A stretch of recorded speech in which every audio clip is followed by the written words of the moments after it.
하나님 말씀 디모데후서 2장 14절 15절.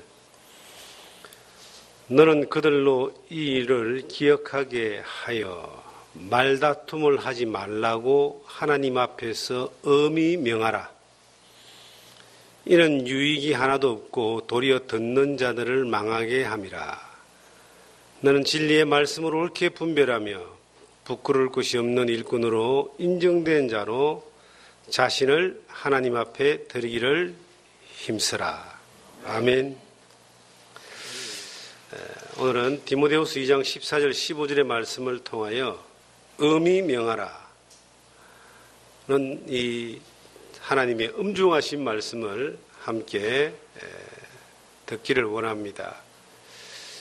엄히 명하라 라고 하는 이 주제 말씀을 보니까 굉장히 무겁게 느껴지죠. 저는 성경을 보다가 하나님이 명령하신 것은 떨리는 마음으로 봤습니다. 그런데 제가 이 본문의 말씀이 나오는 것처럼 이 디모데후서 2장 14절에 나오는 엄히 명하라는 말씀은 지금까지 굉장히 가볍게 여기고 중요하게 여기지 않고 그냥 지나가버린, 슬쩍슬쩍 지나가버린 그런 말씀입니다. 특별히 디모데후서 전후서는 바울 사도가 믿음의 아들이자 제자인 디모데를 에베소 교회라고 하는 곳에 목회자로 세우고 보내면서 또 목회를 에베소 교회에서 사역하는 이 디모데에게 목회에 도움을 주는 그 훈계와 권면의 말씀들이 기록되어 있습니다. 그래서 이 디모데 전후서를 목회 서신이다 그래요. 앞서 살아가고 목회를 하고 복음을 전했던 이 바울 사도가 뒤에 이제 에베소 교회를 맡아서 목회하는 디모데에게 부탁이자 훈계이자 교훈이자 유언이자 또한 지혜와 경험들을 하나님의 말씀으로 전해주는 겁니다. 이 에베소 교회는 바울 사도가 세운 교회입니다. 바울 사도로 말미암아 세워졌고 3년 동안 눈물을 흘리며 밤낮 에베소 교회의 성도들을 가르치고 장로들을 세웠던 그러한 교회입니다. 이러한 교회에 이제 가장 믿음 안에서 바울을 닮고 따랐던 디모데를 보내서 디모데가 그곳에서 목회를 이제 하고 있는데 목회 서신이라는 이 서신을 보내는 거예요. 거기에 이제 몇 가지 엄히 명한다는 말씀이 나오더라고요. 그중에 우리가 잘 아는 말씀이 디모데후서 4장 1절의 말씀입니다. 하나님 앞에서 엄히 명하는데 때를 얻든지 못 얻든지 말씀을 전파하라. 복음 전하는 것을 엄히 명한다. 우리 주 예수 그리스도의 지상 명령이 땅끝까지 이르러 내 증인이 되라. 주님이 하신 명령을 바울은 수행했고 디모데에게 엄히 명한다. 여러분, 그냥 명령하는 거하고 엄히 명령하는 거하고 분명히 차이가 납니다. 엄이라는 말은 절대성을 가지고 있고 강력한 요구를 하는 거예요. 절대 다른 것은 하지 말고 이것만 해라. 이런 의미도 거기에 들어가 있습니다. 우리가 복음을 전하는 것을 엄히 명한다라고 했을 때에 거부감이 없잖아요. 주님이 말씀하신 거니까, 하나님의 소원이니까. 그런데 오늘 디모데후서 2장 14절에 보니까 엄히 명한다고 했던 그 내용이 뭐냐니까 놀라지 마십시오. 말다툼을 하지 말라고 엄히 명하라 이렇게 되어 있습니다. 아니 도대체 말다툼이 뭐가 그렇게 중요하고 위중한 것이라고 엄히 명한다라고 그렇게 기록을 하고 있을까? 근데 그 뒤에 보면 이제 이유가 나옵니다. 이 말다툼을 통해서 듣는 자들을 망하게 할 수 있기 때문이다 라고 그렇게 말하고 있습니다. 그리고 이 에베소 교회는 말다툼, 말싸움 혹은 디모데전서 앞에 보시면은 디모데전서를 보시면은 비슷한 말씀이 있는데 1장을 보시면요. 디모데전서 1장에 보시면 3절에 찾아보시면요. 내가 마게도냐로 갈 때에 너를 권하여 에베소에 머물라 한 것을 너희 어떤 사람들을 명하여 다른 교훈을 가르치지 말며 신앙과 끝없는 족보에 몰두하지 말게 하려 함이라. 이런 것은 믿음 안에 있는 하나님의 경륜을 이름보다 도리어 변론을 내는 것이라. 신화와 끝없는 족보 이야기를 가지고 끝없이 변론을 내는, 끝없이 변론하다 보면 말다툼이 생기는, 이 변론과 말다툼으로 말미암아 믿음 안에 있는 사람들을 망하게 하는 그러한 일들이 이 에베소 교회에서 가장 큰 골칫거리였다는 거예요. 참 놀라운 것은요, 주님도 네 말로 심판을 받는다라고 그랬고요. 야고보서 3장 5절 6절에 보시면 이 혀는 생애받기를 사르는 불이라 그랬습니다. 작은 불씨 하나가 모든 걸 태운다. 배의 작은 키 하나가 배를 움직이는 것처럼 사람의 요 말이 모든 걸 태울 수도 있고 좋은 곳으로 인도할 수도 있는 거예요. 그래서 성경은 인간의 이 백체 가운데서, 지체 가운데서 가장 조심하고 가장 많이 건면하고 가장 많이 이 엄중하게 다스리라고 그렇게 말하고 있는 지체가 혀입니다. 언어 생활, 말하는 생활에 대해서 훈련을 받는 것은 그리스도인의 신앙의 생활 가운데 너무도 중요한 위치에 있다는 거예요. 신앙이 성숙한 사람은 언어도 성숙합니다. 말도 성숙해요. 신앙이 성숙하지 못한 사람은 언어와 말마저도 미숙하고 어색하고 거칩니다.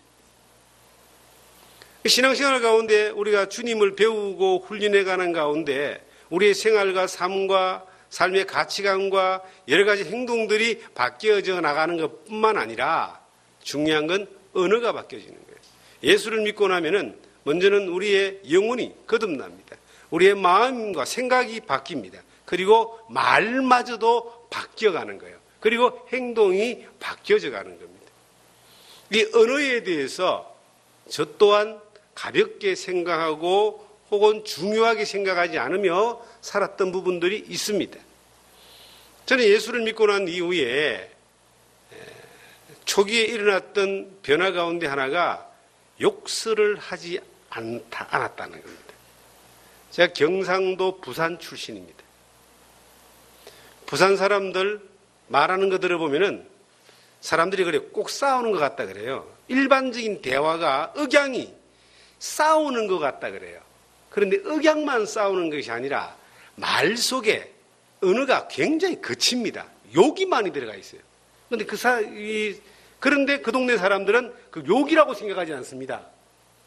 그냥 일상적인 이야기라고 생각합니다. 아이들 대화하는 걸 들어봅니다. 저희 집 앞에 초등학교가 있고요. 그 아이들이 이제 제 아파트에 많이 삽니다. 지나가다 보면은 아이들이 대화를 나눌 때 그 언어에 욕설이 그렇게 많이 들어가 있어요. 남자든 여자든. 그냥 욕을 하지 않으면 대화가 안 되는 그런 것을 저는 보게 됩니다. 근데 제가 어릴 때 예수를 믿기 전에 제가 그랬거든요. 그런데 예수를 믿고 난 이후에 욕이 안 나오더라고요. 욕이 딱 끊어지는 거예요. 나를 욕을 하면 안 되겠다라고 하는 그런 것이 느껴졌어요. 그런데 살아가는 삶 가운데서 이 언어가 성숙해져 가야 되는데 신앙생활을 주님 앞에서 말과 행실에 하나님 앞에서 행동하지 아니하고 하나님을 인식하지 않고 의식하지 않고 살게 되면은 행동에 대해서 이 죄성에 이끌려가는 방탕하는 그러한 가능성이 높아지고요. 두 번째는 언어가 변화가 되지 않는 겁니다. 사람이 성질나고 화나면은 속에 갇혀있던 잠재되어 있던 이 폭력성과 이 재성이 입을 통해서 가장 먼저 나오게 됩니다. 가까운 사람들에게 성질나면 욕부터 하잖아요. 제가 그랬거든요. 그런데 성경은 말합니다. 이 입에 재갈을 먹여라. 이 재갈이라는 말은 마음대로 못하도록 그냥 제어하는 거예요. 시편 141편 1절 이하에 보시면은 다윗이 하나님 앞에 기도를 합니다. 하나님이여, 내 입에 파수꾼을 세워주옵소서. 자기가 스스로 억제를 못하니까 보초를 한 명 세워가지고 요 입에서 하나님이 기뻐하지 않는 말이 나오고 혹은 죄성이 나오고 다툼이 나오고 쓸데없는 자랑이 나오고 이 디모데전서 1장 3절에 나오는 것처럼 신화와 각종 헛된 이야기들이 입술에서 나올 때에 요걸 파수꾼이 있어가지고 탁탁탁탁 잡아주면 좋겠다. 요 입을 좀 막아주면 좋겠다. 근데 다윗만의 기도가 아니라 저도 그렇습니다. 이 입술을 훈련하기가 참 힘들어요. 가까운 사람일수록 더 힘듭니다. 제가 제 아내하고 30년을 결혼 생활을 했습니다. 근데 아내가 가장 만만하잖아요. 아내도 제가 가장 만만할 겁니다. 함부로 이렇게 말할 수 있는 대상이고 그래도 큰 문제가 일어나지 않는 대상입니다. 젊었을 때에 혈기가 왕성할 때는 힘으로 눈빛으로 이 언어로 질서를 잡아가려고 했던 그러한 적이 있습니다. 한마디도 안 집니다. 져야 할 이유가 없습니다. 그런데 그게 과연 행복했을까요? 고로 대화가 되지 않고 소통이 되지 않고 잠재되어 있는 억눌려 있는 그러한 마음 때문에 불만이 한번 터져 놓으면은 걷잡을 수 없는 그러한 이 땜 터진 것처럼 그렇게 수습을 못하는 사람들이 있습니다. 저 또한 그랬습니다. 건강에 느껴지는 것은 가까운 사람에게라도 좋은 언어를 써야 되겠다라고 하는 그런 마음이 들었습니다. 언어 때문에 사람을 죽이기도 하고 사람을 살리기도 합니다. 말 한마디 잘못해가지고 갈라서는 부부도 있고요. 말 한마디 잘못해가지고 그 친한 사이가 그 원수가 되기도 하고요. 중간에 말을 누가 잘못 전해가지고 이가 나거나 거짓말하는 말 때문에 서로가 등 돌리는 그러한 경우들이 있고 또한 사회에서 왕따 되거나 이런 일들이 허다합니다. 얼마 전에 제가 이제 원주에 와서 다시 생활하다 보니까 이전에 봉사활동하면서 만났던 분들이 어떻게 소식을 알고 전화가 오고 저하고 이렇게 또 교회에 와서 만나고 차도 한 잔씩 하고 대화를 하고 있습니다. 그런데 제가 이전에 원주에 살 때에 정말 봉사활동할 때 같이 했던 분들인데 이분들 두 분인데요. 두 분이 너무나 친하게 지냈습니다. 친형제 이상으로 친하게 지냈던 형님 동생 하면서 그렇게 위해주고 아껴줬던 사람들이에요. 물론 두 분이 다 제가 전도를 해서 말씀을 듣고 예수를 믿고 그렇게 신앙생활을 했습니다. 한 사람은 자녀들 이 교육 문제 때문에 이제 큰 교회로 갔고 한 사람은 이제 그 술을 너무 좋아하다 보니까 예수를 믿기는 믿었는데 교회를 가끔 이제 왔었는데요. 자기가 술을 너무 많이 먹으니까 도저히 미안해서 교회를 못 오겠다고 그러면서 자기가 술 끊으면 이제 교회 오겠다고 그러면서 핑계를 잡고 교회를 안 오신 분이에요.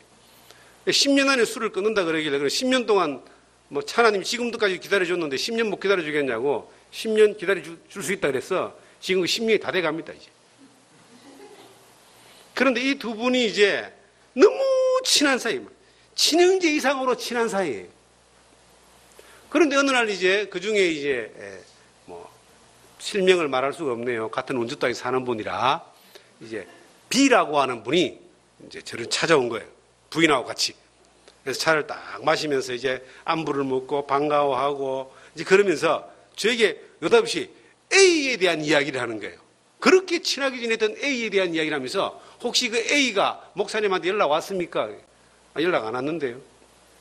그 A하고 같이 형님 동생하고 친형제가보다 더 친하게 지냈는데 요즘은 어떻게 지내십니까? 걔 안 본 지 1년 넘었어요. 딱 그러는 거예요. 왜요? 이유인 즉슨, 걔가 어느 날 변했다는 거예요. 왜요? 그 직장이 이제 있는데 직장이 놀러를 갔더니 본청 만척하고 커피도 한 잔 안 주고 그냥 뭐 불편한 표정을 짓고 그러더라는 거예요. 그럴 리가 있겠습니까? 진짜다고요. 2번이나 그랬어요. 그래서 내가 다시는 안 본다 그러고 지금 안 보고 있다는 거예요. 그래요? 그럴 리가 없을 텐데요? 그러고 이제 그분이 갔습니다. 그리고 이제 한 보름 정도 지나서 이제 B라고 하는 분이 또 저를 만났어요.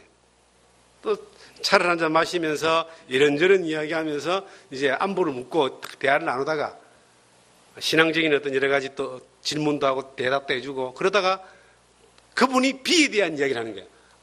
이 B라는 형 혹시 만났냐고. 보름 전에 만났다고. 근데 자기 말 안 하냐고. 안 하던데요. 내가 그랬어요. 그랬더니 왜 2분이 왜 요즘 잘 안 만나요? 안 만난다고. 앞으로 안 만날 거라고. 그렇게 친하게 지내고 친형제 이상으로 지내는데 왜 그랬냐 그랬더니 이 형은 자기한테 고마운 줄 모른다면서. 왜요? 자기가 이 형이 사업하는데 도와주고 막 여러 가지 일들을 해주고 막 일을 많이 봐줬는데 자기한테 고맙다는 인사도 한마디 안 하더라고. 이분들이 틀어진 게 아무것도 아닌 거예요. 아무것도 아닌 거예요.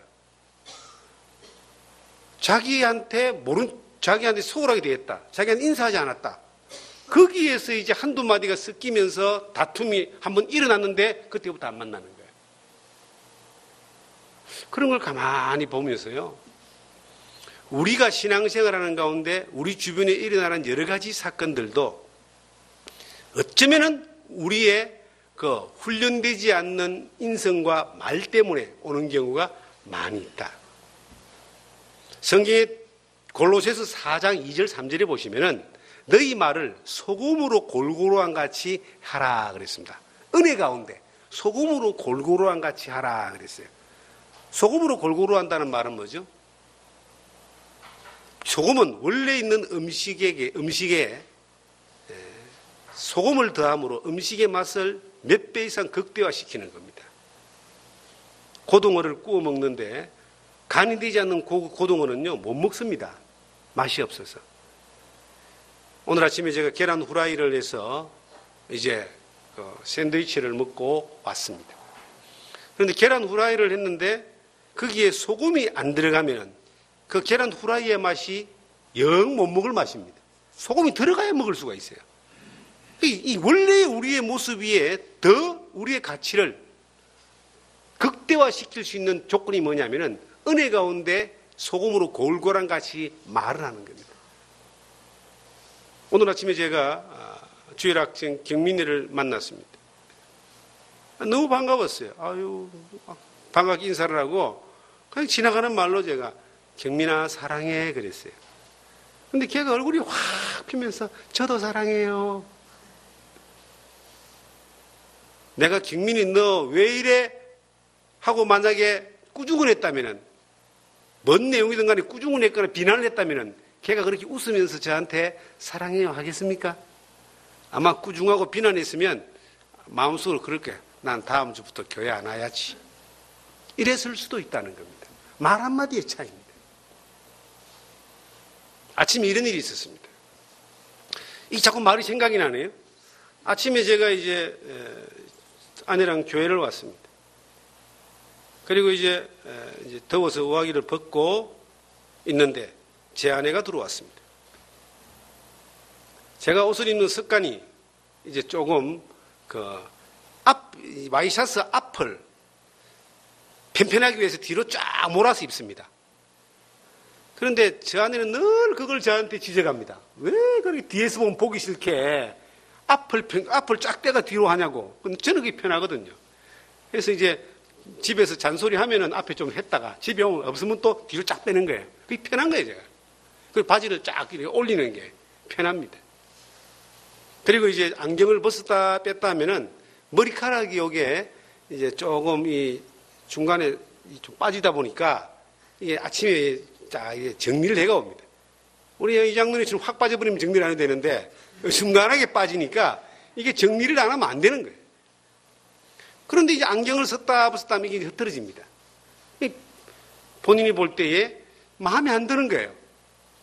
그래서 이제 이 설교로 내려오기 전에 다시 한번 비교적 점검을 합니다. 머리도 만져주고 옷도 왜 그래 입냐 그러고 이제 그래요.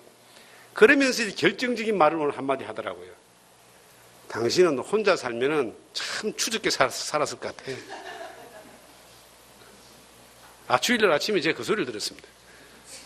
옷을 왜 그렇게 입냐고 그런 이야기를 들었습니다.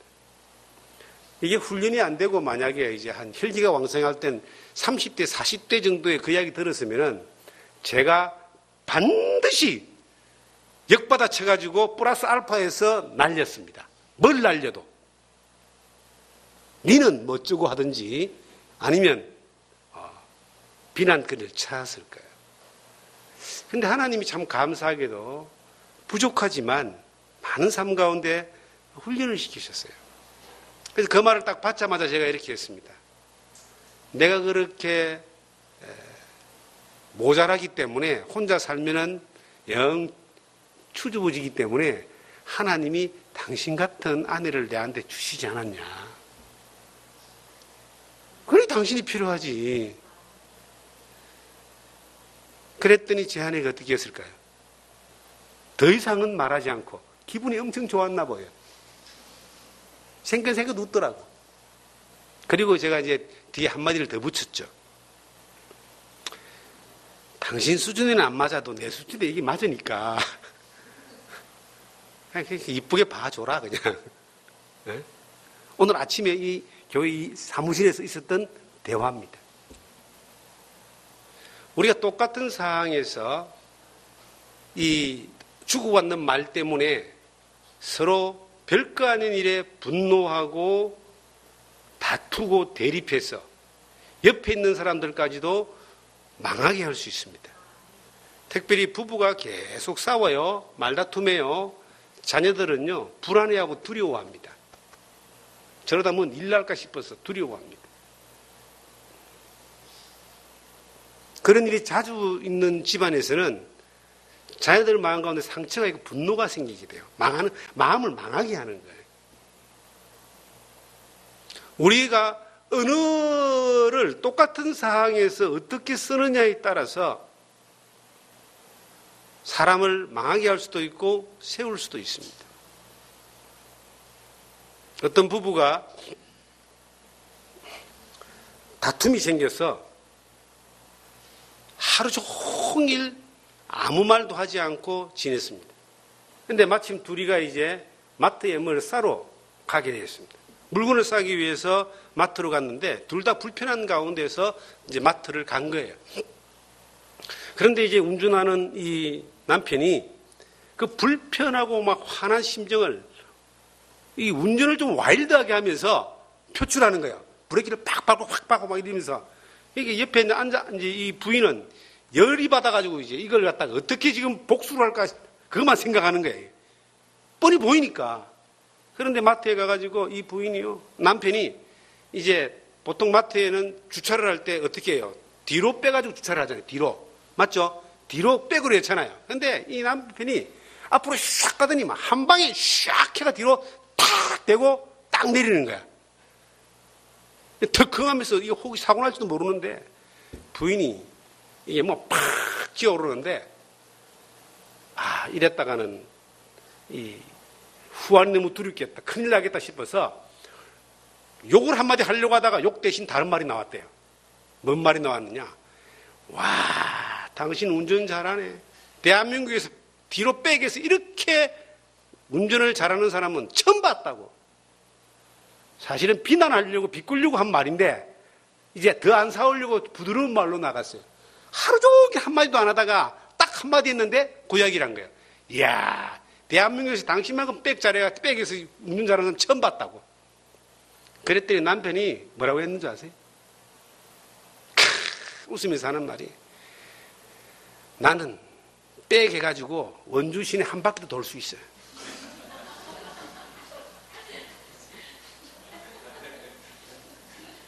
그 남편은 칭찬으로 들은 거예요. 그러고 서로 쳐다보고 웃었다는 거 아니겠습니까? 쳐다보고 웃고 그냥 화해가 됐다는 거예요.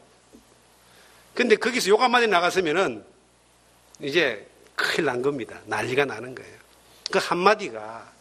그 한마디가 사람을 살릴 수도 있고 죽일 수도 있어요. 자녀들요, 조금 덜 떨어지고 모지라도, 야, 잘한다, 착하다, 고맙다, 이쁘다. 그 말 듣고 자란 아이들은 자존감이 있습니다. 안정감이 있어요. 그런데 그 자녀들에게 계속해서 부족한 걸 지적해요. 제가 애들을 키워보니까 100을 딱 나눠놓고 볼 때 우리가 잔소리하는 그 내용은, 불편해 잔소리하는 내용은 5가 안 됩니다. 사실은 95가지가 좋은 것이고 이쁜 것이고 나를 행복하게 해주는 것들이에요. 제가 키워보니 그렇더라고요. 그런데 왜 나머지 불편한 것 5가지를 계속 이야기를 해가지고 피차에 불행하게 만들고 불편하게 만들고 비참하게 만드느냐는 겁니다. 좋은 장점 95가지를 계속 이야기하면 훨씬 더 행복할 텐데, 내 배우자에 대해서, 내 자녀에 대해서 어떤 면에서는 사실이라 할지라도 내가 사실을 다르게 해석하면 되는 겁니다. 조금 말썽을 피우고 조금 이렇게 별나고 다른 아이들보다 조금 이렇게 평범하지 못한 아이라 할지라도 부모가 달리 보면 되는 거예요. 어떻게 보면 됩니까? 이 아이는 다른 평범한 아이들보다 훨씬 뛰어나고 앞서가는 아이다. 이렇게 부모가 인식을 하면 되는 거예요. 그렇게 말을 해주면 되는 거예요. 그러면 그 아이는 진짜 앞서가는 아이가 되고 뛰어난 아이가 되고 뭔가 다른 아이가 됩니다. 이건 다른 사람이 이야기하는 거 아니에요. 제가 내 아이들을 키우면서 경험했던 내용들입니다. 그런데 그 별나다고 또 나쁘다고 잘못됐다고 그걸 계속 물고 고치려고 그러고 잡으려고 그러면은 결국은 잘못돼 버립니다. 언젠가 그런 이야기를 한 적이 있을 겁니다. 제 딸이 태어났는데 제 딸 태어난 사진을 제가 찍어놨습니다. 감격해서 찍어놨지만 너무 못생겨가지고.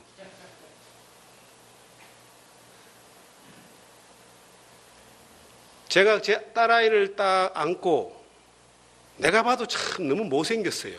딸에 대한 로망이 참 이뻐야 되는데 안 이쁜 거예요. 눈도 작고 머리카락은 막 길고. 이 아들은 참 태어날 때 굉장히 이뻤거든요. 그런데 결정적인 것은 이제 그 태어난 아이가 이제 한 2주 지나가지고 3주 정도 지내서 2, 3주 지나가지고 우리 어머니, 그 다음에 형, 이 기타 가족들을 이제 처음 만나게 되는데 가족들이 이 아이들을 딱 보더니 내 형이 한 말이 있습니다. 아가 와 저리 생겼노. 나는 충격 먹었어요. 나도 좀 그렇지만 말 못하는데 이 형이라는 사람이 와가지고 아가 와 이리 생겼노 이러는 거예요. 그 다음에 더 재밌는 거는 또 우리 이제 동생이라는 또 친구는 하는 말이 야, 얘 머리카락 참 기네. 뭔가 해주고 싶은 말이 있는데 한 말이 야 머리카락이 참 기네. 이것밖에 이야기를 안 하는 거예요. 그럼 그 정도 같으면 어느 정도인지 여러분들이 아마 상상이 갈 겁니다. 그런데 저는요, 걔가 너무 사랑스러운 거야. 딸이니까 더. 아들 놓고 7년만에 딸 낳았잖아요. 그리고 그렇게 볼수록 막 이쁜 거예요. 모든 사람이 볼 때, 야, 와, 그래 생겼노? 라고 이야기할 정도로 생겼지만, 이제 그 어린 애를 어릴 때부터 아는 애가 이제 아는 사람이 있잖아요. 그래서 이모가 저 뒤에 앉아 있잖아. 웃잖아, 지금. 저는 늘 그 아이 배우고, 야, 난 너보다 더 이쁜 애를 본 적이 없어. 정말 이쁘다. 지금까지도 이쁘다고 그러고 있어요. 그런데 지금요, 진짜 이뻐졌어요. 지금 보면 어릴 때 얼굴이 없어요. 이쁘다 하니까 이쁘는 것 같아. 사랑스럽다 하니까, 사랑받고 크니까 자존감이 생기고, 스스로 어떤 자신감도 생기고, 그런 것 같아요. 우리가요, 이 에베소 교회에 말에 대해서 이렇게 엄중하게 명하는 이유가 뭐냐면, 에베소 교회의 가장 큰 문제가 말이었다는 겁니다. 다툼의 말이었다는 거예요. 그리고 많은 성도들을 망하게 했다는 겁니다. 그 망하게 하는데 특별하게 두 사람이 나오더라고. 신화와 헛된 이야기, 망령된 이야기로 다투어서 교회 안에 많은 사람을 망하게 했던 사람들이, 에베소 교회 가운데 망하게 했던 사람이 두 사람이 나오는데 2000년 동안 요거로 먹고 사는 사람이 있어요. 2000년 동안 성경에 요거도 먹고 사는 사람들이 있습니다. 뭐 빌라도 같은 사람도 요거도 먹죠. 근데 이 성경 뒤에 보시면은 16절에 보시면 망정되고 헛된 말을 버리라. 그들은 경건하지 아니하며 점점 나아가나니 그들의 말은 악성 종양이 퍼져나감과 같으니 그 중에 후메네오와 빌레도가 있느니라. 이 후메네오와 빌레도라고 하는 이 두 사람은 특별히 에베소 교회 가운데서 악성 종양같이, 악성 종양이라면 암이라 이 말, 암과 같이 퍼져나가게 해서 많은 사람들을 망하게 했다. 망령되고 허탄한 이야기 때문에. 망령된 말이 뭡니까? 망령들었다라는 말은 자기가 무슨 말을 하는지도 모르게 그냥 읊어대는 말을 망령들은 사람의 말입니다. 하나님의 진리의 말씀으로 옳게 분별하여 진리의 말씀을 가르치고 전하는 것이 아니고 자기 생각대로, 자기 방법대로, 자기 기분대로, 자기 기준대로, 자기 욕심대로 말하는 거. 이게 망령된 말이에요. 수많은 사람들이 믿음 안에서 무너지는 걸 제가 봅니다. 망한다는 그 말이, 이 신앙이 망한다는 말은요, 이 세상에 잃을 것 중에 가장 많은 것, 가장 큰 걸 잃어버리는 겁니다. 물론 믿음 안에서 하나님을 믿고 거듭남을 입은 사람들이 이 땅에서 망해도 천국을 가겠죠. 천국 가서도 책망받고 요거도 먹습니다. 이 후메노와 빌라도라는 사람이 뭐 특별하게 악을 행하고 죄를 짓고 뭐 죄를 가지고 두르고 그런 말은 없습니다. 그냥 망령되고 헛다란 말 때문에 그 말을 퍼뜨려서 많은 사람들의 신앙을 무너뜨렸다는 거예요. 그러면 우리가 이 시대에 망령되고 헛다란 말이 뭐겠습니까? 신화와 족보 이야기가 뭐겠습니까? 신화란 말은 꾸며낸 이야기입니다. 성경에 없는 이야기는 전부 신화예요. 우리가 성경에 없는 이야기들 가운데 사람들이 속는 이야기들이 여러 가지가 있습니다. 하늘은 스스로 돕는 자를 돕는다. 이런 말 성경에 없습니다. 그리고 반드시 예수 믿으면 부자 되고 반드시 예수 믿으면 뭐 축복을 받는다. 축복은 받지만 부자 된다는 말은 성경에 반드시는 없습니다. 성경은 부자 되는 게 목적이 아닙니다. 그리스도 안에 만족하게 사는 것이 그리스도의 삶이죠. 하나님이 부자 되게 할 수도 있고 가난하게 할 수도 있고 형통하게 할 수도 있고 고난받게 할 수도 있고 여러 다양한 경험들, 다양한 위치에서 많은 사람들은 살아갑니다. 그런데 그리스도 안에서 우리가 받는 이 축복, 이 은혜라고 하는 것은 하나님으로 말미암아 만족하고 하나님께 감사하고 하나님께 예배하고 하나님을 경배하고 찬양하는 그 삶을 누리는 겁니다. 그런데 사람들은 이 신화와 같은 이야기를 꾸며냅니다. 어떤 사람은 예수를 믿었더니 하나님이 부자 되게 했다. 그 부자 된 사람의 삶이 이 신앙의 목표가 돼서 나도 우리도 그렇게 살면 된다. 그 신화에 빠져가지고 성경에도 없는 그 믿음을 가지고 사는 사람들이 있습니다. 그것이 악성 종양이 될 수도 있습니다. 점점점 퍼져가지고 그 사람을 지배해버립니다. 그런 사람들을 많이 봤습니다. 그렇게 망하는 사람들을 너무 많이 봤습니다, 저는. 우리가 이 악성 종양이라는 이것이 후메네오와 빌레도라는 사람이 뭘 했는지 어떤 구체적인 내용은 없지만은 2000년 교회 역사 가운데 요거도 먹고 사는 이 두 사람이 했던 일은 망령되고 헛된 말이었습니다. 망령되고 헛된 말로 사람들을 망하겠다는 말은요, 그것이 그들을 그 자리에서 죽게 만들었다는 것이 아니라 수많은 사람들을 하나님을 믿는 밀련 안에서 진리의 말씀을 옳게 분별하며 성장하고 살아가는 길을 못 가게 막았다. 그런 뜻입니다. 15절에 그렇게 기록되어 있잖아요. 너는 진리의 말씀을 옳게 분별하며 부끄러울 것이 없는 일꾼으로 인정된 자로 자신을 하나님 앞에 드리기를 힘쓰라. 진리의 말씀을 옳게 분별하고 그 말씀에 따라서 부끄러움 없이 사는 자가 되는 것이, 사라지는 것이 신앙생활인데, 그 말씀과 관계없이 망령되고 허탈한 말, 신화와 족보 이야기, 그 말에 속았어. 그 말에 현혹되었어.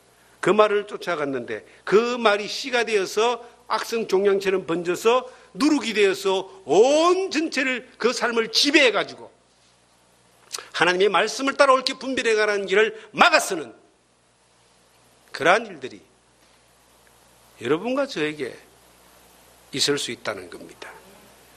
에베소 교회의 가장 큰 문제는 그로 말미암아 일어나는 다툼이었습니다.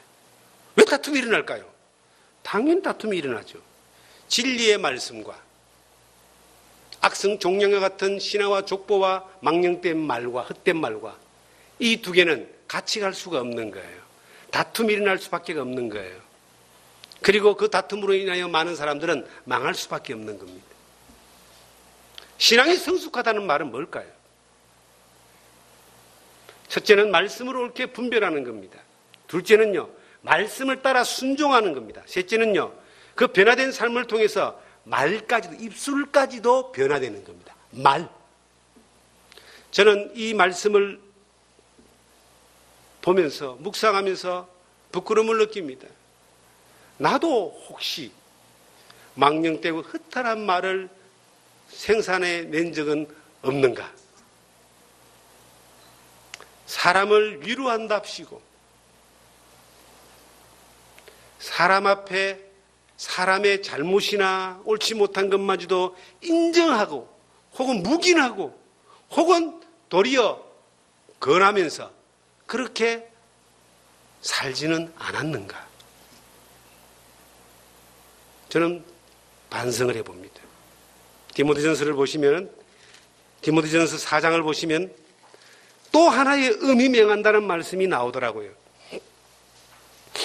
디모데전서 4장 1절에 보시면은, 그러나 성령이 밝히 말씀하시기를, 후서 4장 1절입니다. 죄송합니다. 후서 4장 1절. 하나님 앞과 살아있는 자와 죽은 자를 심판하실 그리스도 예수 앞에서 그가 나타나실 것과 그의 날을 두고 의미 명하노니 너는 말씀을 전파하라. 때를 얻든지 못 얻든지 항상 힘쓰라. 범사에 오래 참음과 가르침으로 경책하며 경계하며 권하라. 이 말씀을 전파하란 말은 복음을 전파하라라고 우리는 이해합니다. 맞습니다. 그런데 이 말씀은 복음을 전파하라로 끝나는 게 아니에요. 하나님의 기록된 말씀을 전파하라 이 말입니다. 하나님 우리 가르치신 말씀을 가르치라 이 말이에요. 가르친다는 것은 복음을 전하는 게 포함되어 있습니다. 복음과 더불어서 우리 주 예수 그리스도의 진리의 올바른 말씀을 가르치고 전파하는 겁니다. 그 말씀이 어떠한만을 전할 수 있고 그 말씀이 어떠함에 타협하지 않는 것이, 이것이 성숙한 그리스도인의 삶의 모습입니다. 디모데전서 5장을 보시면은 또 다른 말씀이 있는데 5장 20절을 보시면 범죄한 자들을 모든 사람 앞에서 꾸짖어 나머지 사람들로 두려워하게 하라. 하나님과 그리스도 예수와 택하심을 받은 천사들 앞에서 내가 엄히 명하노니 너는 편견 없이 이것들을 지켜 아무 일도 불공평하게 하지 말며. 뭘 엄히 명한다 그랬습니까? 범죄한 자들을 엄히 꾸짖는 일을 이야기합니다. 이것들을 하라. 하나님의 이 말씀 앞에서 예, 아니요 둘 중에 하나 말하라. 우리가 사항과 형편을 이해하는 것하고 하나님의 말씀을 헛된 신화와 망령된 이야기로 만드는 것하고는 큰 차이가 납니다. 우리의 삶이 부족하고 연약해서 실수하고 실패하고 넘어질 수 있습니다. 이해할 수 있습니다. 내가 잘못해서 넘어지고 시험당한 거 이해할 수 있습니다. 우리도 연약하니까. 그러나 그것이 옳았다고 인정할 수는 없는 겁니다. 잘못된 것은 잘못된 거예요. 잘못된 것이 망령되고 허탄한 것으로 변해져 가지고 잘못된 것이 아무렇지도 않는 것들로 우리에게 여겨지고 하나님 앞에 부끄럽지 않는 모습들로 당당함으로 여겨져 버린다면은 이것은 악성 종양과 같이 옆에 사람 다 이렇게 넘어가게 되어 있습니다. 여러분, 망한다는 말이 뭡니까? 내가 잘못하는 걸 그 사람도 잘못하게 만드는 거예요. 예를 들어 보겠습니다. 예수를 믿는 사람 입장에서 우상이 그게 뭐 대단한 걸까요? 말 그대로 우상이 아무것도 아니에요. 아무것도 아니기 때문에 내가 우상 앞에 절해도 아무 상관없다 그런다면 그 말이 되는 말이죠. 그러잖아요. 아무것도 아닌데 뭐. 그런데 성경은 아무것도 아닌 우상에게 절하지 마라 그랬어요. 그러면 그 말씀을 내가 옳게 분별하고 따른다면 안 해야 되는 겁니다. 그런데 내가 해석을 달리하는 거예요. 아무것도 아니니까 나는 해도 상관없다라고 해석을 해볼까 봅시다. 했어요. 피치 못할 사정에 어쩔 수 없어서 에이 아무것도 아닌데 하고 했어요. 내가 목사야 근데. 내가 목사인 줄 아무도 몰랐는데 마침 내가 목사인 줄 아는 사람이 세 사람이 뒤에서 그걸 봤어요. 그 사람 중에 한 사람 우리 교회를 또 나오는 사람이라고 봅시다. 자, 그러면 그 나를 알고 있는 사람이 나의 그 행동을 봤다 봅시다. 나는 아무것도 아니라고 말할 수 있지만 내가 이미 아무것도 아니라고 생각해버린 그 잘못된 그 허탄한 신화가, 허탄한 이야기가 나의 잘못된 행동으로 말미암아 그러지 않아도 고민하고 있는 이 사람들에게 뭘 준다고요? 해도 되는구나 하는 걸 주는 거예요. 망해버립니다. 저는 신앙이 어릴 때 이런 경험을 한 적이 있습니다. 제가 신앙이 어릴 때입니다. 여름에 이제 교회를 간다고 버스를 타고 이제 교회를 가는데 차창가를 싹 스쳐 지나가는데 교회가 좀 멀리 있었습니다. 버스를 타야만 갔습니다. 가게 앞에 이제 테이블에 사람이 두 사람 앉아가지고 맥주를 마시고 있는 거예요. 맥주를 마셨어요. 근데 그 맥주를 마신 사람이 누구냐?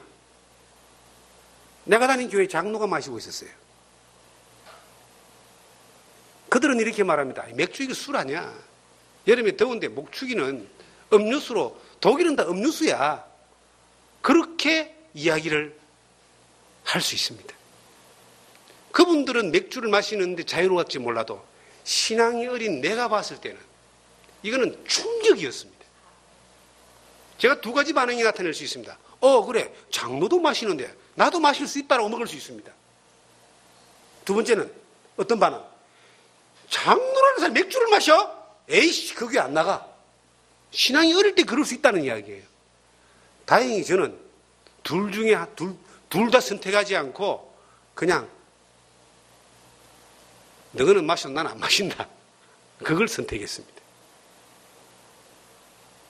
여러분의 그 행동이 악성 종양이 돼가지고 사람을 망치게 하는 이것이 그 사람들을 큰 죄를 짓게 만드는 것이 아니라는 겁니다.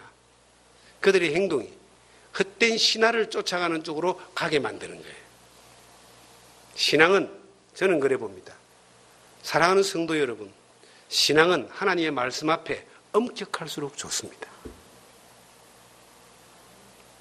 사람은요, 본능이 죄성을 가지고 죄를 쫓아가는 본능이 있어요. 게으른, 하나님을 향한 게으름이 있습니다. 가만히 내버려두면요, 늘 하나님을 향한 게으른 쪽, 육신의 본능을 쫓아갑니다. 그래서 이 자유가 우리 주 예수 그리스도 안에서 누리는 이 평안과 자유가 방종이 되지 않게 하라고 성경은 말하고 있습니다. 갈라디아서 5장에. 방종이 되지 않게 하라. 이 자유를 가지고 하나님 앞에서 진리의 말씀을 따라 순종해 나가는 그러한 쪽으로 가야 되는데 그건 좀 엄격한 거 아닙니까? 그것을 내 편한 대로 해석해가지고 내 편한 대로 만들어가는 겁니다. 그게 바로 뭐냐니까 악성 종양인 거예요. 그게 망령되고 헛된 신화입니다. 그런 것을 쫓아가면 큰일 납니다.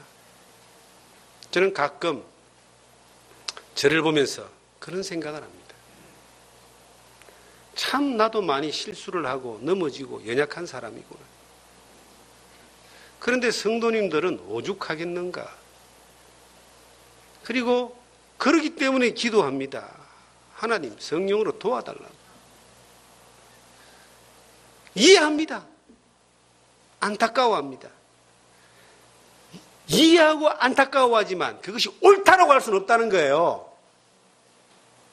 내가 잘못된 하나님의 말씀을 옳게 분별하고 쫓아가는 것이 아니라 내가 만들어놓은 나만의 신화와 헛되고 망령된 이야기 거기에 빠져가지고 행동한다면 이것이 잘못됐다고 꾸짖어줘야 되는 것이 이것이 성령님이 우리 가운데 말씀하시는 거예요. 요즘은 교회가 꾸짖으면요 삐져서 교회 안 나와요.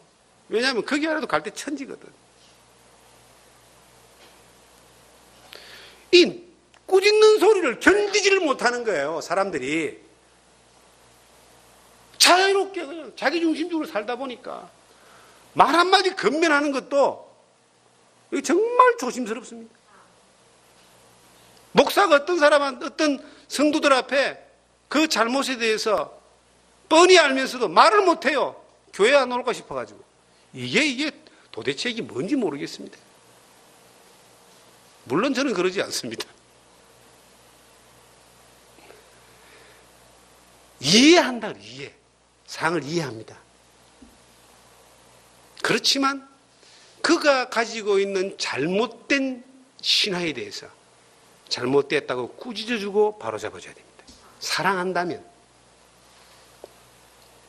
정말 하나님 앞에서 진리의 말씀을 따라서 옳게 분별하여 가는 우리들의 삶의 모습이라면 우리는 우리 주변의 성도들을 향해서 그렇게 이야기해 줘야 됩니다.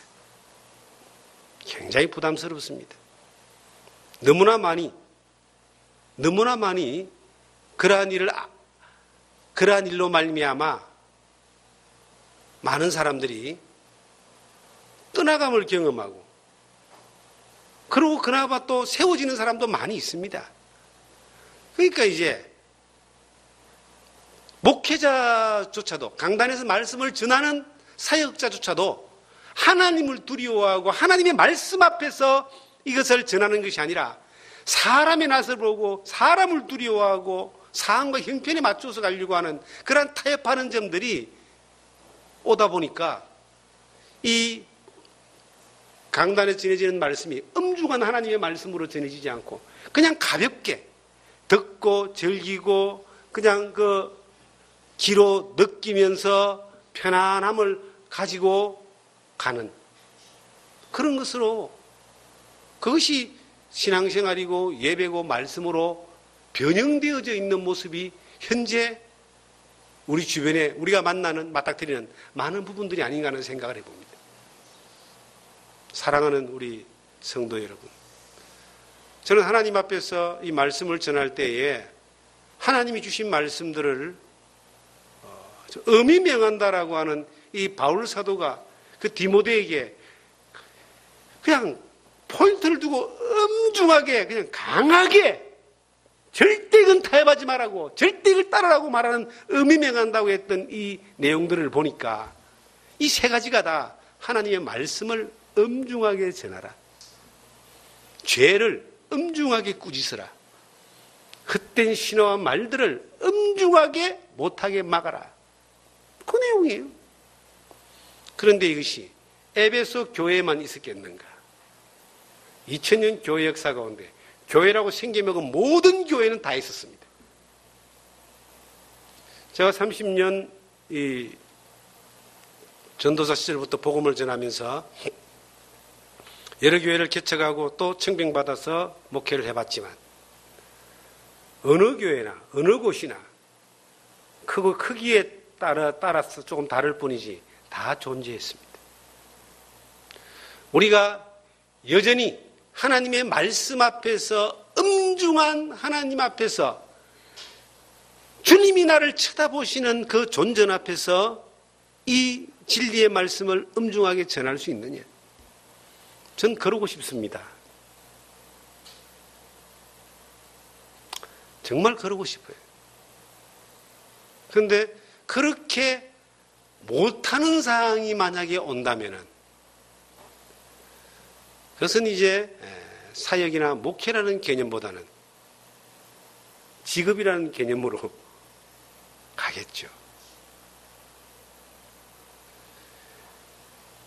하나님의 말씀 앞에서 정확하게 우리가 말씀을 전할 수 있는 그 성령의 인도한 가운데 그 능력을 쫓아서 하나님의 말씀을 정확하게 전할 수 있는 그러한 하나님을 두려워하는 그러한 사람들이 이 교회 안에서 여러분들일 때 이 교회 안은요 어린 성도들이 성장하고 성숙한 성도들이 본을 보이고 또한 하나님의 역사와 은혜 가운데 하나님 영광 받는 그러한 일들이 끊임없이 선순환되어져 나가는 겁니다. 저는 이 디모데전후서를 볼 때에 의외로 이 목회 서신 가운데서 그 부정적인 의미로 이것을 잡아라라고 이야기하는 내용들을 가만히 들여다보면은 거기에는 전부 다 요 말이라고 하는 것, 잘못된 말이 들어있다는 것을 발견했습니다. 디모데전서 6장을 봐도 한절 바로 옆에 6장 3절을 봐도 누구든지 다른 교훈을 하며 바른 말 곧 우리 주 예수 그리스도의 말씀과 경건에 관한 교훈을 따르지 아니하면 그는 교만하여 아무것도 알지 못하고 변론과 언쟁을 좋아하는 자니 이로써 투기와 분쟁과 비방과 악한 생각이 나며 마음이 부패하여지고 진리를 잃어버려 경건을 이기에 방도로 생각하는 자들의 다툼이 일어나느니라. 이 다툼이 일어나는 게 왜 일어나느냐? 진리의 말씀에서 벗어났을 때 그때부터 교만해지고 그때부터 변론과 언쟁이 생기고 투기와 분쟁과 비방과 악한 생각이 나고 부패해진다. 뭐부터? 진리의 말씀에서 벗어나면은 다툼은 자동적으로 생기게 돼 있다. 말씀이 우리를 이끌어가고 성령이 우리를 이끌어가야 됩니다. 여러분, 한순간 우리가 뭔가를 선택할 때에 어떤 일을 선택할 때에 여러분들이 엄청난 손해를 각오하고라도 하나님의 진리의 말씀을 선택하면 반드시 하나님이 귀한 열매를 맺게 해주십니다. 반드시 하나님의 약속을 이루십니다. 왜? 말씀은 인격이고 약속이니까 하나님 이루십니다. 그런데 어떤 선택의 순간에 말씀이 아닌 신화, 망령된 이야기, 육신의 욕구를 선택해 가게 되면 잠깐 배부를지 몰라도 그것은 초콜릿 안에 들어있는 찌약과 같은 겁니다. 초콜릿 안에 찌약을 숨겨놨다고 봅시다. 먹을 때 얼마나 달달합니까? 그런데 먹고 나면 바로 죽어야 됩니다. 망하는 거예요. 이 땅은 잠깐이고 이 잠깐도 하나님이 우리와 함께 하시는데 영원한 천국은 영원한 겁니다. 사랑하는 성도 여러분, 여러분과 제가 그 진리의 말씀으로 옳게 분별해서 신화와 헛된 이야기와 망령된 것과 진리의 말씀을 벗어남으로 오는 그 교만과 교훈으로 말미암아 다툼을 일으키는 그러한 어리석은 삶을 사는 여러분과 제가 아니라 영원한 하나님의 영광을 위해 선택해가는 여러분과 제가 될 때 하나님은 반드시 우리를 통해서 자기의 영광을 나타내고 일하신다는 것을 잊지 마시기 바랍니다. 우리 안에 믿음으로 살아갔던 수많은 사람들은 그 믿음의 증거를 보였습니다. 우리가 다니엘서를 자주 말합니다마는 그 다니엘은 잠깐 눈에 보이는 안락보다는 하나님의 약속을 쫓아서 죽음을 불사하고 바벨론의 음식을 거부했습니다. 두 번째는 하루 3번씩 기도함으로 사자굴에 던져지는 것들을 경험했지만 말씀을 선택했습니다. 그로 인하여 하나님은 영광 받으시고 놀라운 역사를 나타냈습니다. 여러분과 제가 이 시대에 말씀만을 선택하면 되겠습니까? 라고 질문할 수 있을 겁니다. 문제는 말씀만을 선택하지 않기 때문에 안 되는 겁니다. 우리가 신화와 헛된 이야기를 망령된 것, 망령되다는 말을 조금 전에 설명했죠. 지정신이 아닌 말이 나오는 거예요. 하나님 말씀이 아닌 것들이 나오는 거예요. 성경은 이렇지만 이라고 이야기 나오는 그 헛된 신화들이 우리 안에 이것이 하나의 뭡니까?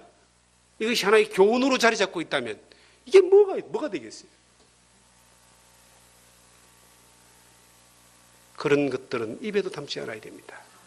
하나님의 말씀이 말씀하시면 그대로 아멘 하면 됩니다. 예, 아니요. 하나님의 역사는 명쾌합니다. 하나님은 자기가 말씀하신 것을 절대로 시건치 않는다고 기록하고 있습니다. 반드시 이루어집니다. 그래서 우리가 본문으로 다시 한번 가보면은 디모데후서 2장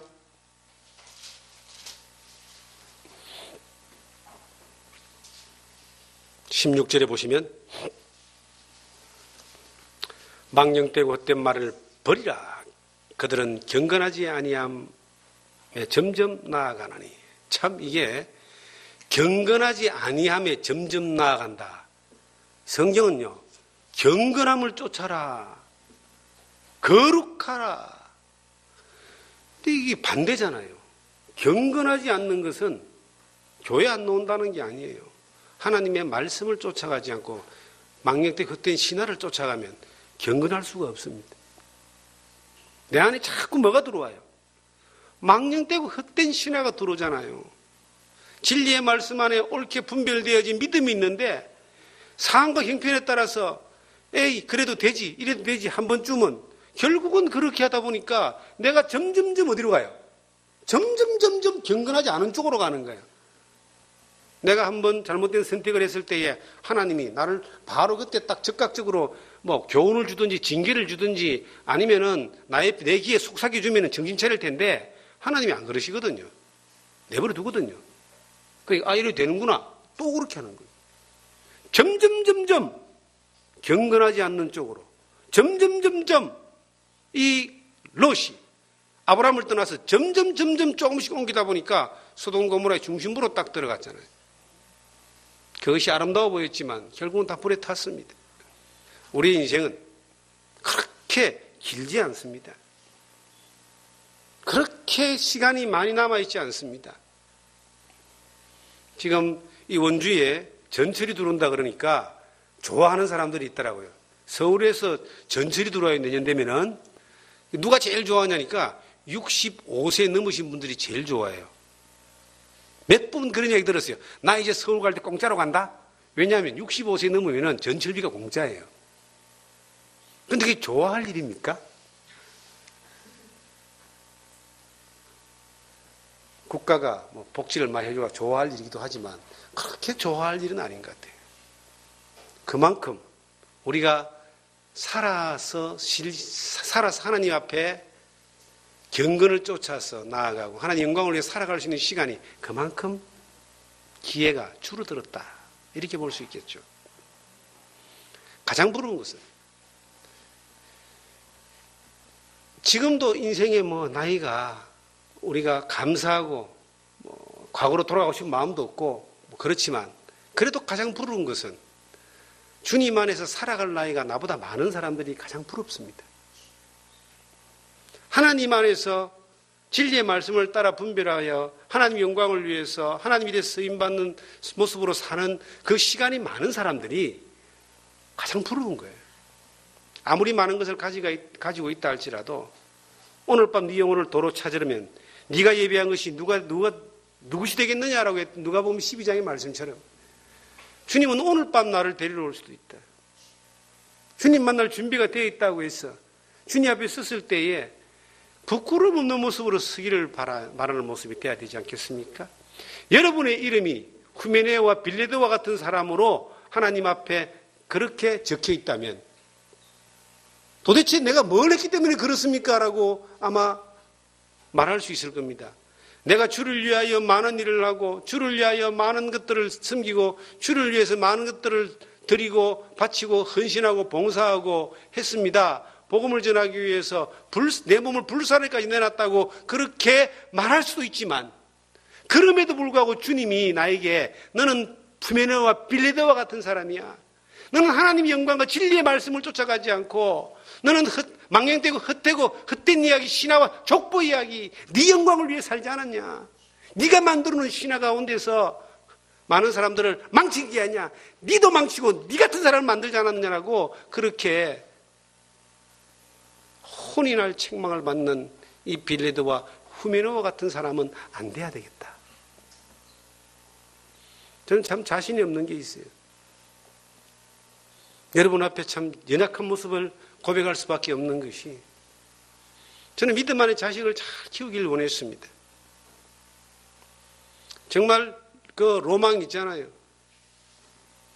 딸은 피아노 치고 엄마는 찬양 부르고 아빠는 설교하고 아들은 기타 치고 교회 안에서 어떤 아름다운 가정을 생각할 때 이 믿음의 가정을 생각할 때 그런 생각들을 누구나 하지 않습니까? 그렇게 바라고 그렇게 기도하고 그렇게 가르치고 그렇게 아이들을 양육했는데 아이들이 그렇게 되어 있지 않습니다. 예수를 안 믿거나 하나님을 안 믿거나 그러지 않습니다. 믿습니다. 그런데 부모가 원하는 대로 청년이 되어져서 이제 성인이 되어져가는 가정 가운데 제가 청년 때에 주님을 사모하고 말씀을 사모하고 복음을 사모했던 그런 모습하고는 거리가 너무나 멀어요. 그냥 예수 믿고 신앙생활 한다 하지만 교회 주일날 교회 오는 것도 힘들 정도로 오고 복음을 전하고 믿음 안에 살아가는 문제에 대해서 힘들어하는 그런 모습들을 봅니다.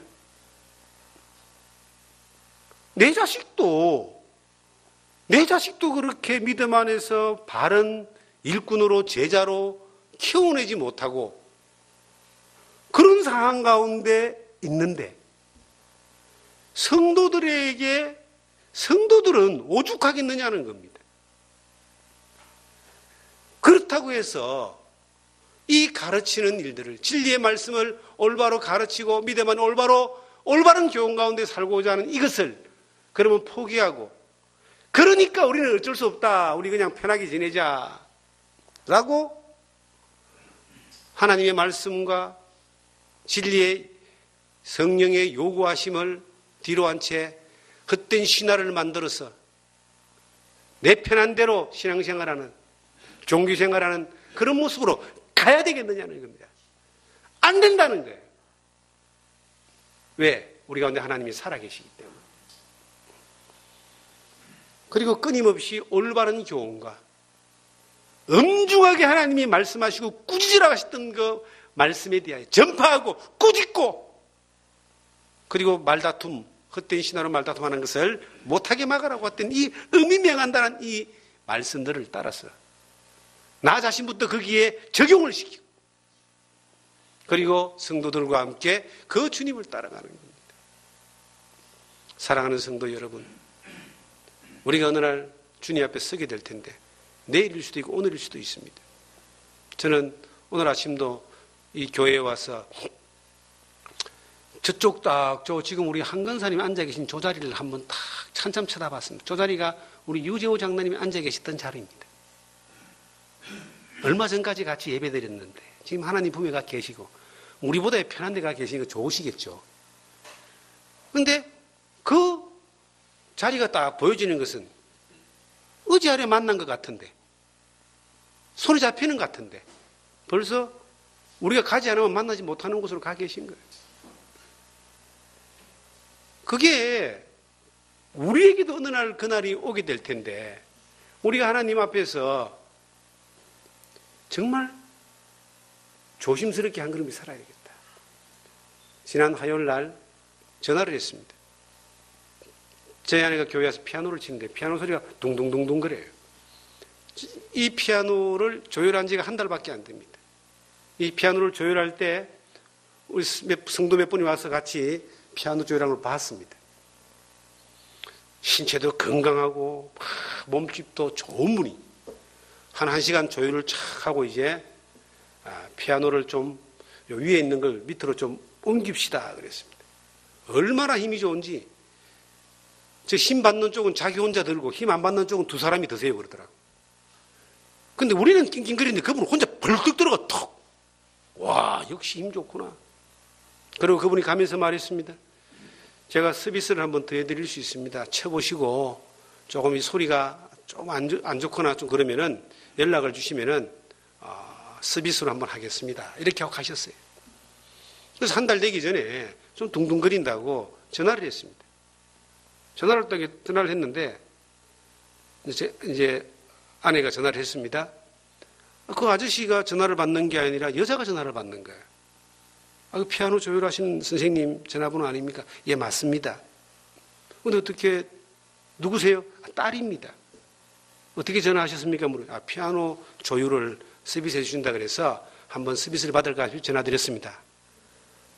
근데 그 상대편에 들려오는 목소리는 너무나 절망적인 목소리가 들렸습니다. 아버지가 며칠 전에 뇌출혈로 지금 의식불명으로 지금 중환자실에 계십니다. 굉장히 건장하고요, 건강하고요, 그리고 활기찬 분이었습니다. 근데 그분이 하는 말이 이제 하지 마치고 또 영을 또 가서 또 막 해야 된다 막 그러더라고. 그러면서 하는 말이, 바빠서 그냥 너무 힘듭니다. 죽겠습니다. 좀 쉬고 싶은데 쉴 수가 없습니다. 이러다가 정말 죽겠어요. 그러면서 본인 스스로 그렇게 이야기하더라니까. 그날도. 우리가 하루아침에 무슨 일이 일어날지 모릅니다. 우리 모두가 다 똑같습니다. 다 똑같습니다, 여러분. 뭐 젊었다고 시간이 많이 남았다, 그렇지 않습니다. 나이 들었다고 짧다, 그것도 아닙니다. 수치상으로는 통계적으로는 그렇지만 꼭 그런 것만은 아닙니다. 사랑하는 성도 여러분, 우리가 이 땅에 살면서 잠깐 지나가면서 사람을, 성도들을 망하게 하는 사람이 아니라 세우고 복돋우고 내 주변에 있는 사람들을 도우는 사람들이 되어야 됩니다. 그러기 위해서는 망령되고 헛된 신화를 쫓아가거나 그 말을 하여 사람들을 어지럽게 하고 다투게 해서는 안 됩니다. 오직 진리의 말씀을 쫓아가야 됩니다. 우리의 삶을요, 너무 자기 위주로 변명하면서 꾸미면서 살면 안 됩니다. 하나님 앞에 바른 믿음 가운데 살아야 됩니다. 어제까지 내가 그렇게 못 살았다 할지라도 오늘 내가 하나님 앞에 회개하고 바른 믿음으로 우리가 정비해서 하나님 앞에 오늘 믿음으로 살아가면 되는 겁니다. 그렇게 사라지는 여러분과 제가 되기를 주님의 이름으로 축원합니다.